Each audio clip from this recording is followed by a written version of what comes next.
एक बादशाह अपने महल की छत पर टहल रहा था। टहलते हुए बादशाह की नज़र महल के नज़दीक एक घर की छत पर पड़ी, जहां एक बहुत खूबसूरत औरत कपड़े सुखा रही थी। बादशाह ने अपनी एक मांदी को बुलाकर पूछा कि यह किसकी बीवी है। उसने कहा कि यह आपके गुलाम फिरोज की बीवी है। बादशाह पर उसकी खूबसूरती का जादू सा छा गया था। बादशाह नीचे उतरा और उसने फिरोज को बुलाया और वह हाजिर हुआ तो बादशाह ने उसे एक खत दिया और कहा कि यह खत फला मुल्क के बादशाह को दे आओ, और हाँ, साथ ही साथ इस खत का जवाब भी लेते हुए आना। फिरोज वह खत लेकर घर आ गया और सफ़र की तैयारी करने लगा, और वह खत उसने अपने तकिए के नीचे रख दिया और उसने अपने घर में रात गुजारी और सुबह अपनी मंजिल की तरफ रवाना हो गया।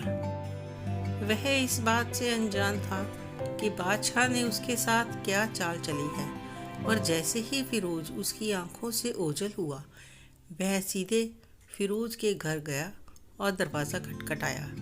अंदर से फिरोज की बीवी ने पूछा कि कौन है, तो बादशाह ने कहा कि मैं बादशाह हूँ, तुम्हारे पति का मालिक हूँ। उसने दरवाज़ा खोला और बादशाह अंदर आकर बैठ गया, और फिरोज की बीवी ने हैरान होकर कहा, बादशाह सलामत हमारे गरीब खाने में। तो बादशाह ने कहा कि मैं आज आपका मेहमान बनकर आया हूँ। फिरोज की बीवी ने बादशाह का मतलब जानकर कहा कि मैं अल्लाह की पनाह चाहती हूँ आपके इस तरह के आने से, जिसमें मुझे कोई खैर नज़र नहीं आ रही। बादशाह ने गुस्से में कहा, ए लड़की, क्या कह रही हो तुम? शायद तुमने मुझे पहचाना नहीं। मैं बादशाह हूँ, तुम्हारे पति का मालिक।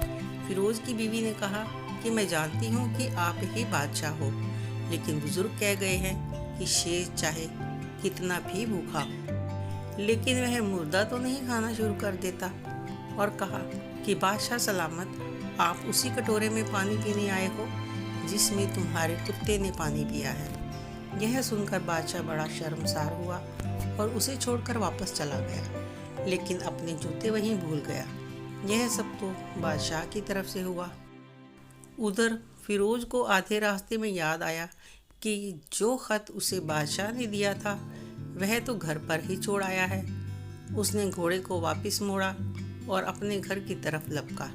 फिरोज अपने घर पहुंचा और तकिए के नीचे से खत निकालते वक्त उसकी नज़र पलंग के नीचे पड़े बादशाह के जूतों पर पड़ी, जो वह जल्दी में भूल गया था, और फिरोज का सर चकरा कर रह गया और वह समझ गया था कि बादशाह ने उसे सफ़र पर इसीलिए भेजा था कि वह अपना मतलब पूरा कर सके। फिरोज किसी को कुछ बताए बगैर चुपचाप घर से निकला। खत लेकर अब वह चल पड़ा और काम खत्म करने के बाद बादशाह के पास आया। बादशाह ने उसे इनाम के तौर पर 100 दिनार दिए और वह उसे लेकर बाजार गया और औरतों के इस्तेमाल के कीमती कपड़े और बहुत सारे तोहफे खरीदे और घर गया। बीवी को सलाम किया और कहा कि चलो तुम्हारे मायके चलते हैं। बीवी ने पूछा कि यह क्या है। उसने कहा कि बादशाह ने इनाम दिया है और मैं चाहता हूँ कि ये सब पहनकर तुम अपने घर वालों को भी दिखाओ। वह बोली, जैसा आप कहें। वह सब पहनकर तैयार हुई और अपने माँ बाप के घर जाने के लिए पति के साथ रवाना हुई। उसके घर वाले बेटी और दामाद को देखकर बहुत खुश हुए और उनके लाए हुए तोहफे देखकर भी बहुत खुश हुए। फिरोज अपनी बीवी को मायके छोड़कर वापस आ गया। 1 महीना बीत जाने के बावजूद भी ना तो उसने बीवी का पूछा और ना ही उसे वापस बुलाया। फिर कुछ दिन बाद फिरोज से मिलने उसके साले आए और कहा कि उनकी बहन से कोई गुस्से या नाराज़गी की वजह बताएं, या फिर हम आपको काजी के सामने पेश करेंगे। तो उसने कहा कि तुम चाहो तो ऐसा कर लो, लेकिन मेरे जिम्मे उसका ऐसा कोई हक बाकी नहीं जो मैंने अदा ना किया हो। वह लोग अपना केस काजी के पास ले गए और काजी ने फिरोज को बुलाया। उस वक्त काजी बादशाह के पास बैठा हुआ था।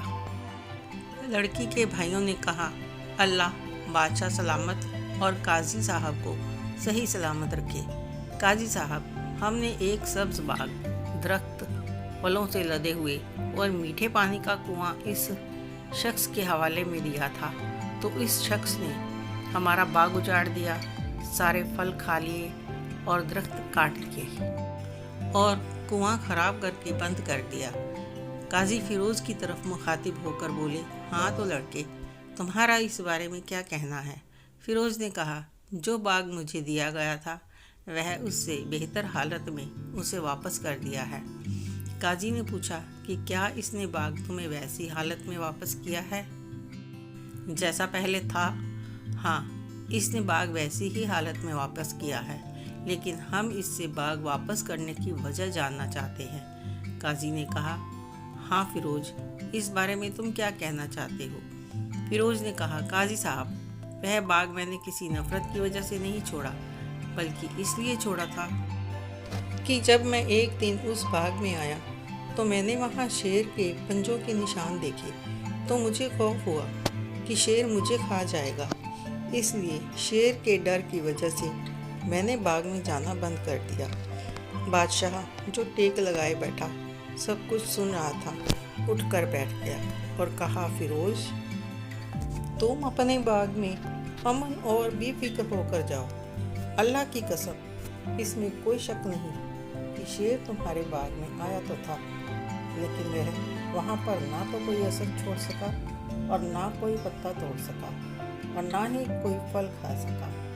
वह वहाँ थोड़ी देर रहा और मायूस होकर लौट गया। और खुदा की कसम, मैंने कभी तुम्हारे जैसे बाग के इर्द गिर्द लगी मजबूत दीवारें नहीं देखी। फिरोज अपने घर लौट गया और अपनी बीवी को भी वापस बुला लिया। ना तो काजी को कुछ पता चला, ना ही किसी और को कि माजरा क्या है। क्या खूब रही कि अपने मान सम्मान को बचाना और अपने घर के राज को छुपाना, कि लोगों को पता ना चले, अपने घरों के भेद किसी पर जाहिर ना होने दे। सांप भी मर गया और लाठी भी नहीं टूटी। यह कहानी आपको कैसी लगी मुझे कमेंट करके ज़रूर बताएं। लाइक करें, शेयर करें, सब्सक्राइब करना ना भूलें।